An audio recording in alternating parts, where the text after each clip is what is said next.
daa'imummaa kooraan itti guddadhe karaa irratti hin dhufne akka carraatti hin baane.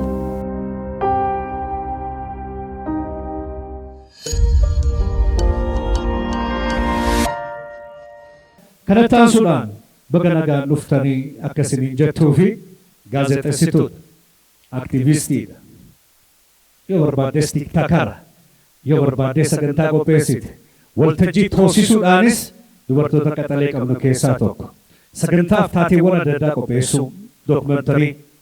Hey, she is also one of the biggest school in Finfinne, an English teacher. Am I right? So, let me invite Mr. Abakene to make a welcoming speech. I need her to deliver by English.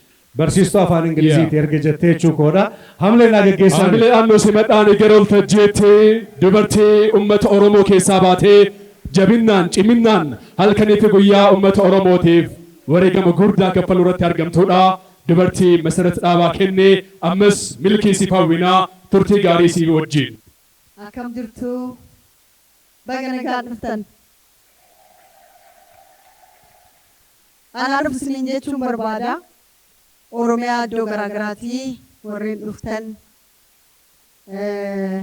Baaleerraa, Arsiirraa, Jimmarraa, Harargeerraa, ijoollee Walloos jiranii yooni maqaa kee Wallaggarraa warra koo dagadhee warreen dhuftan hundi keessanuu baga nagaan dhuftan anaa dhufu.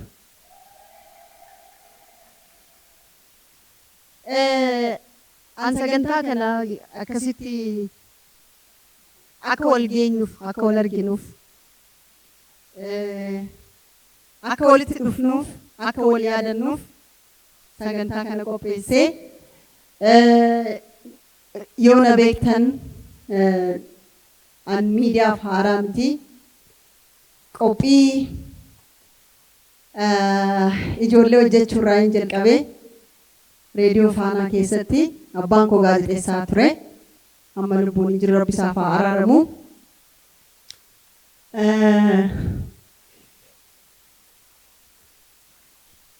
So yoon qabeenya soradhee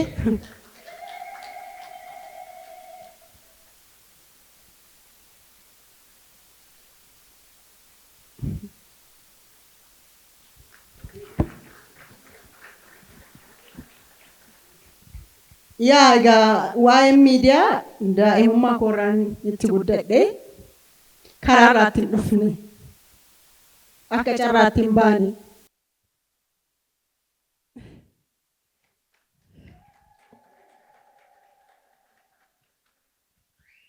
Warri nan beenne waltajjii konsertii irratti hin argan, waltajjii qeerroo sirboota garaagaraa gaafa qopheessinu guyyaa sana nan argan, sana dura nan beekan.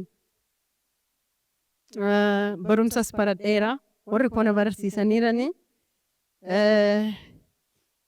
barsiistuu Ingiliffaa tuftee naan jedhee Roobeettiin kolleejii koo jalqabaaf diploomaa koo fudhadhee afaan Ingiliffaa barsiistuu ta'uuf baradhee itti aansee yuunivarsiitii Finfinnee irraa eebbifame afaan Ingiliffaatiin baradhee namni baay'een aga kutaa afurii waan an baradhe ittiin fakkaatu because an of hin dhaadheessu of hin ibsu garee ijaarradhee gurmuu ijaarradhee waa'ee koo hin shubbisu.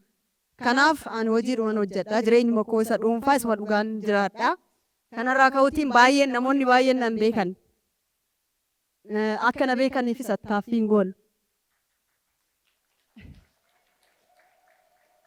Warri na beekan immoo yeroo hunda waa'ee koo haasa'u. Balleesses yoon dogongores narra laallan na beeku waan ta'eef jechaadha. Hundaafuu asitti argamuu keessaniif guddaa galatoomaa sila pirootokooliitii waamuu qaba ture. Kabajamoo obbo Ahmed Hajji bulchaa godina Arsii Lixaatii kabaja keenya kabajanii haa walii siiqee abbootii gadaa akkasumas keessummoota garaagaraa aadaa fi turizimii godina Arsii Lixaa dabalatee asitti argamu keessaniif addatti sin galateeffachuun barbaada. Galatooma.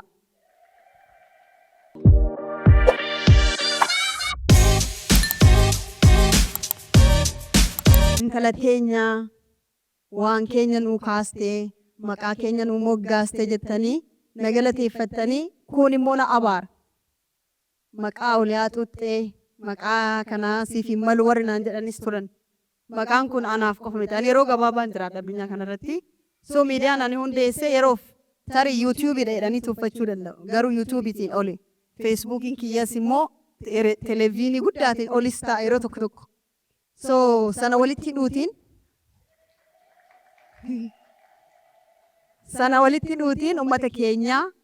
uummata keenya nagaa tasgabbii walitti dhufeenya wal jaalachuu waliin mari'achuu rakkoo keenya akka waliin mari'annu akka furmaata taanu wal jibbuu caalaa ilaalcha siyaasaatiin wal faffacaasuu caalaa akka walitti dhufnee mari'annu akka tokko taanu wanta nu gidduutti danqaa ta'e sana hiikuutiin akka wal taanee biyya keenya tarkaanfachiisnu biyya keenya ceesisnu tokko abbaa biyyaa ta'ee tokko immoo gadi aanaa tokko abbaa yeroo ta'ee tokko immoo akka kophummaan anan ilaallatu akka hin jenneef miidiyaan kun halkanii guyyaa hojjeta. Halkanii guyyaa hojjeta. Haadha siiqqee ta'ee nageenya labsuuf, haadha siiqqee ta'ee araarsuuf, haadha siiqqee ta'ee haadha ta'uuf, haadha siiqqee ta'ee Oromoo walitti fiduuf yuutuubiin kun miidiyaan Sof Umar kun barbaachisee jira.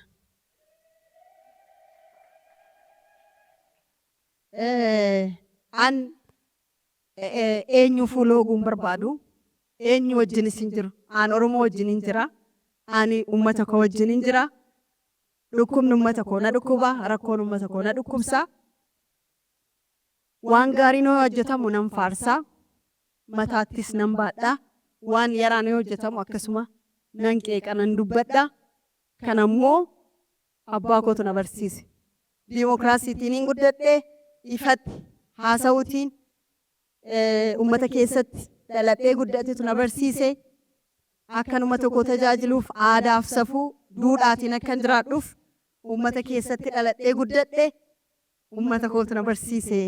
Kanaaf fakkeenya ta'ee gara fuulduraatti deemuu waan hin barbaaduuf miidiyaa kana gadi taa'ee hojjechuu barbaade. Karaa gabaabaatiin akkatti maallaqa argatanis nan beeka. Daldaluus nan beeka.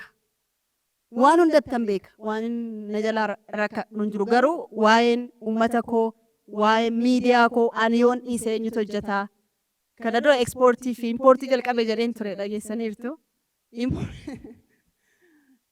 Eenyuuf dhiiseenii miidiyaa namoonni baay'een gaaffii na gaafachaa turan an akka Dooktar Kiyaar akkamiin miidiyaa dhiistaa waan yoo rakkatte si wajjin jirraa miidiyaan ati yoo hin jiraanneen ta'uu kanaaf itti fufuu qabdaa maaltu si hanqate maal dhabde naan jedhanii na gaafachaa turanii sanarraa ka'uutii miidiyaa kanatti fufsiisuuf yaadeetiin jira humna qabaadhee miti narraa hafee yookiin namni wayi yookiin qaamni wayi naa kennee miti ofii kiyya danda'ee ofiin karaa kootiin karaa naa ta'a keessaa hin baha jedhee yaadeen miidiyaa kana hundeessee jira. Kan akka qubanaa qabaatan hin barbaada. Ispoonsaroonni keenyaan akka Keenyaa biiraa keenya dinagdee Oromoo keessatti shoora guddaa taphachuuf duraan biiraa namaa dhugaa turre. Biqila keenyaan, garbuu keenyaan, bishaan keenyaan kan naqame biiraa jedhee biiraa tokko beeksisaan ture jalqaba. Amma immoo keenyumaan keenyaas guddaa galateeffachuun barbaada. Dhugaatiiwwan lallaafaa Gold bishaan Gold irraa dargaggeessa abbaa qabeenyaa Biruuk guddaan galateeffadha. Injiinar Nagaraa Dhugumaa guddaan galateeffadha. Kanneen na wajjin turtan biiroo aadaa fi turizimii Oromiyaa maal rakkattee maal si gargaaru jedhanii na gaafachuutiin na wajjin dhaabbatanii jiranii guddaan galateeffadha. Loogoon isaanii kanneen as jiru baay'eetu jira yoon dagadhee fi Dajanee Lammeessaa Tireeding Itiyoos Istaanbul akkasumas immoo Nageellee Arsii Jeneraal Hospitaalii fi Kolleejii guddaan galateeffadha. Dooktar Guddataa akkuma beektanii sagantaa kana baay'ee haasa'uun barbaadu hundi keessanuu irbaanni qophaa'eeti jira. Namoota 500 eenyutu nyaate yoo hin deemina hanga dhuma. Namoota 4 immoo badhaasa maallaqaas akkasumas immoo galataas qopheesseetiin jira. Isa gara boodaatti kan dhageenyu ta'a warra Oromoof aarsaa kafalan warra miidiyaa hundeessuun afaan Oromoo aadaan Oromoo akka dagaaguuf nuti akkas dhaabannu warra nu tumsaniif galatan qaba. Isa gara boodaatti isinii ibsu galatoomaa horaa bulaa yeroo gaarii isiniif haa ta'uun isiniin jedha ulfaadhaa.